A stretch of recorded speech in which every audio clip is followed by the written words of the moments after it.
Alam na ba ng lahat? Especially sa mga taga Malinaw, no?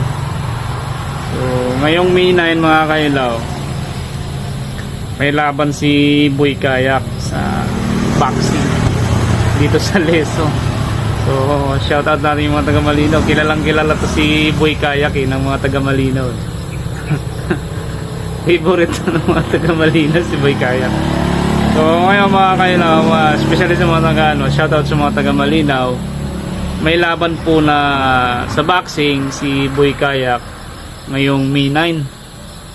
So, lalaban siya. Ewan ko sa inyo kung gusto nyong manood dito sa Leso, Poblacion Leso. Ang pagkakalam ko ay yung makakalaban niya ay si Boy Sabong lang. Taga Leso yata yung si Boy Sabong. Hindi ako correct me if I'm wrong. So paki-comment na lang sa kung sino talaga yung makakalaban ni Boy Kayak. So hindi ko na rin kasi nakikita na nakakapag-post si Boy Kayak simula nung may binasyari. Parang may pinost yata siya na taga Malinaw. Tapos ayun, pinutaktis siya ng mga taga Malinaw, no? So lesson learned kay Boy Kayak. So, yun lang, binahagi ko lang sa inyo. Nagbigay lang ako sa inyo ng info sa mga hindi nakakaalam na may laban sa boxing si Boy Kayak ngayong May 9. So, alas 7 daw yun, alas 7 ng gabi. Pero sa hapon magsisimula na, meron pang mga ibang mga lalaban. Siyempre andun tayo, present tayo dun mga kailaw.